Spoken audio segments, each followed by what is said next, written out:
We'll finish up today. We've got Cade Warner here, and first question I have for Cade is Mitch Sherman from The Athletic. Hey, Kate. Got a question for you about the importance for you in growing up around football. Obviously, you had that in your life, in your family, and I wonder, how you see that working for Luke McCaffrey. Obviously, he was around his brothers and his dad this offseason, maybe more than normal. Did you see him come back with a different approach, different mindset, and can you apply that to what you've experienced in your years growing up? Yeah, I think growing up around football, it's a lot of competition between you and your siblings. Your dad, obviously his dad played too, so it's a lot of competition within the family. And I think that brings it onto the football field too. And I think he brought back that kind of competition aspect of it. So I really liked what I've seen from him. He's a great guy. He's played really, really well. And I'm happy to see that for him because I love the dude. But yeah, no, he brings a different mindset because he has so much energy, so much built up, just passion for the game. So it's always fun to see him out there and play, and I love when he's out there with me. Thanks. Stash is looking pretty incredible there. Thank you very much. 24/7 Sports, Brian Christopherson. Yeah, Kay, that's a good look. I wondered I know last season at the beginning was tough for you because you were ready to roll, and then you had the injury setbacks kind of back to back. When you went back and kind of unpacked that year and where you needed to go as a player, what was on your mind and your focus sort of this offseason to put you in the position you're in now? Yeah, no, going back to last season, it was real tough because you have expectations that you want to meet before the season. So my expectation last season was to increase my production and increase my impact for the team to be able to help us win football games and to be able to put in all that work in the off season and then kind of get my season cut short and then have to play through a torn hamstring. It's tough, and it really hurt me. I was in a tough spot for a lot of the year trying to get back at it, but I've worked hard this offseason to recover from that. Hamstrings feel great right now, and I'm just looking forward to be able to help our team win some football games this year, and I think I'll be able to do that. Hail Varsity, Derek Peterson. Hey, Cade. Okay, I was going to ask you about your Monday and Tuesday night football sessions that Austin Allen was telling us about Tuesday. But first, is the mustache like a response to Jack Stoll's the Stole It? Like, are you trying a thing? Like, where did this come from? Usually it's a fall camp stash. So this season has been kind of a weird fall camp, kind of elongated. So my mustache is just growing and growing, and then I'll probably cut it come the first game. But I'm getting some people from the team telling me, no, keep it. So we'll see. Trust me, I don't think it looks good. I just think it's funny. I just wear it because it gets a little laugh from people here and there. But yeah, it's a fun little thing to have, I guess. Incredible. Okay, so Austin Allen was telling us that you were having guys over Monday nights and Tuesday nights, and you would have a whiteboard in your living room, and you'd be like going through stuff. Who was there? Why did you want to do this? Can you just talk to us about how this came to be? Yeah, so it all started me just asking the guys because obviously there's some stuff we can go over in film, and we only have a certain amount of time allotted per week to go over different things. And there's different questions you can ask somebody when you're their player and they're doing the things, and then when they're a coach. So I kind of just hit up all the receivers and I said, hey, I am free any day. I am bored. I just play video games all day. Use my free time, please. I'm tired of doing this. Use my free time. Come over during the games. I can bring snacks. Come over and I'll just put a whiteboard up and we'll just explain plays. So Alante's been there. A bunch of young guys have been there. And it's really just me going over what I see on the field and how I attack defenses. And I think that when you understand a defense and their weaknesses and their strengths and where we're trying to hit different plays, it can help you run routes in terms of the timing and depth you have to be. So there's different ways to run routes. I just like to go over that with guys, and I love talking football, so it was a great little getaway for me to be able to talk to them, and I hope they've learned a lot from it. But yeah, I keep doing those. Whenever people hit me up, I've had guys after the first couple sessions, I kind of weaned away, and I said, all right, we'll see if they want to hit me up, and I've had guys hit me up every week to kind of go over and keep doing it. So I think they like it. I think they're learning a little something from it, but I enjoy it, and it's good to see guys wanting to learn. Athlon Sports, Brandon Kavanaugh. I got to say, Derek did a great job of pretty much wiping out what I had. But hey, if my vote means anything, definitely keep the stash, man. Thanks. Stay healthy. Thank you very much. I appreciate it. Channel 1011, Kevin Suits.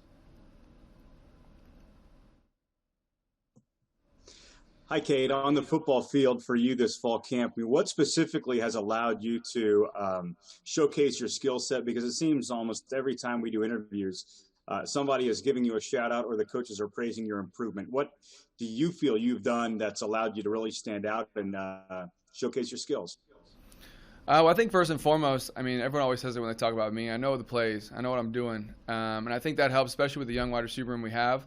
A lot of guys are learning the playbook for the first time. A lot of guys were on scout team last year, aren't familiar with it. So I think me knowing the playbook immediately and being thrust into that leadership role when kind of everybody left was a big part of it. And then, so then I know what I'm doing, and then I've done a good job being able to make plays when my number's called this fall camp. And I think that comes with kind of a little bit of a culture reset we've had in the wide receiver room that me, Wando, Coach Lubick, and all the guys have done a really good job kind of setting. So I'm excited for that. We're not afraid to make plays. We're not afraid to mess up.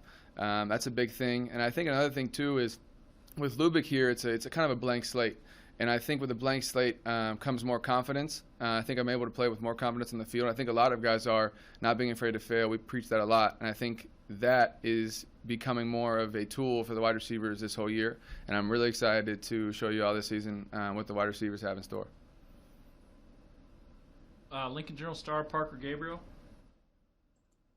Hey, Kate, when did you sort of start to sense that it was your time to be a leader in this room? And was that a natural transition for you? Did you have to sort of work actively at developing that? Or I guess where do you sort of see yourself in that regard?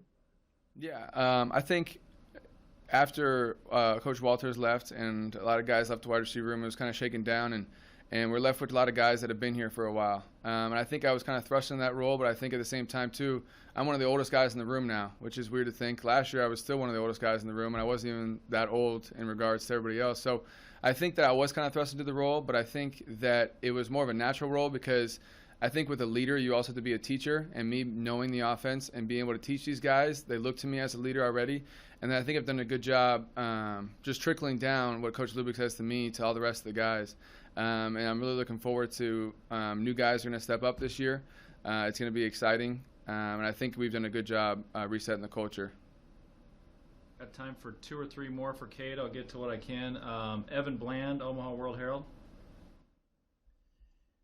Hey, Cade. I know coaches last year especially talked a lot about you as being one of the better perimeter blockers on the team. I'm wondering if you could maybe kind of lay out what are the key points to doing that well, blocking on the perimeter, and how do you teach others to do it well? Yeah, that's a great question. I think the first thing in order to block is just a want to. You got to go out there and you can't be afraid to get run over to miss your block. It's a want to. It's the ability to go out there and say that I'm going to block this guy and he's not going to make the play. So I think that is the biggest thing when it comes to blocking. You can teach technique, you can teach long stride, short stride, strike and drive, which is what we teach, and all these different things. But the number one thing is just a want to, and it's a want to do your job no matter how it's going to help the team. I think we're doing a good job. Before we even did any hitting drills this year or blocking drills, I've already noticed a significant increase in our ability to block, which is really cool to see. And then now we're working on the technique of it, so getting low, striking with your hands, finishing the block, moving on contact. So it's all little pieces together, but the number one thing is a want to, and I think the wide receivers we have this year want to. KETV, Andy Kendi. Hey, Cade, what's the biggest adjustment and challenge going through camp and preparations, and now that you're kind of transitioning into game week? What's the biggest challenge you've had with the whole COVID stuff? And second question is, do you want to coach after you're done playing? Okay, I'm going to answer the first one first. My memory's not all there, so you might have to repeat the second one. But the biggest challenge for me, I think, is just the uncertainty. I think at every step there's been a level of uncertainty, whether if we're going to have a season, to how many games we're going to have, to how the season's going to look like to fans. I mean, there's been so much uncertainty through this whole process that it has been kind of tough to get mentally prepared for things. I say was the biggest thing for me was going from not having a season to thinking we're going to have a season to actually having one, and now all the progress is looking positive going forward, and I'm really excited about the season. So now it's easier to hone in mentally and know what we're going to attack this year. I think that was the biggest thing for me. And then going forward to coaching, yeah, I really do want to coach. The more and more that I'm thrust in this leadership role and have to teach these guys the offense, the more and more I realize how much I love the game of football and how much I can help other people learn the game. So I can't wait to coach after I'm done playing, as long as I can play, and then coaching somewhere. I think I'm going to be a good coach, and I hope I'm going to be able to help a lot of guys play football well. Thanks, Kade. And for the record, I'm on keep the stash. We'll finish up today and with for Kade with Sam McHugh and Omaha World Herald. Hey, Kade, thanks for doing this today. I respect your opinion as it relates to quarterbacks. I think you probably know a lot about it, in part because of your dad. I think in part because you know the offense really well. I'd like for you to break down for me just your perspective on Adrian and Luke and what they do well and what you appreciate about them specifically, their personalities, their leadership, their skill set. Yeah, no, I mean, they're both very athletic guys, and that's always cool to see. Them roll out of the pocket, make plays. But I think the biggest thing this year that they've progressed on is being able to stay in the pocket and make those throws. They're difficult throws, and they're making them now. So I think that leap forward has been great to see, especially as a guy catching those footballs. It's been great to see. But I think they both took a step forward in being able to stay in the pocket and throw. Adrian's done a great job increasing on his deep ball accuracy, as well as being able to play all three levels of the passing game. I think Luke's done a great job coming in here and competing, pushing Adrian every single day, saying, hey, I'm coming, you better keep working. So Luke's done a great job being a great leader in that role. And I think that 1-2 punch that they both have is a great dynamic for our football team. It gives our defenses a ton of different good looks, which is awesome to see. And I think they can both bring something to the table. That's interesting, the thought about the pocket. Have they been coached more by Verdue and by Lubick to kind of anchor themselves in that pocket so that the routes you guys are running stay the routes that you're running and you're not having to improvise as much? Well, yeah, as many times as we can to get the ball out of their hands and be able to make plays downfield and be able for wideouts to make the plays, I think the better.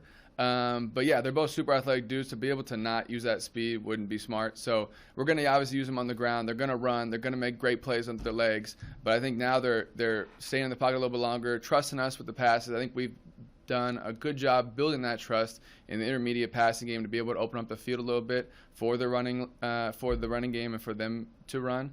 So they've done a great job staying in the pocket a little bit longer. But yeah, they're both a great job of not only staying in the pocket, but knowing when to get out of it. I think that's the biggest key also between the two is knowing when to leave the pocket, and they both have that presence. Thanks.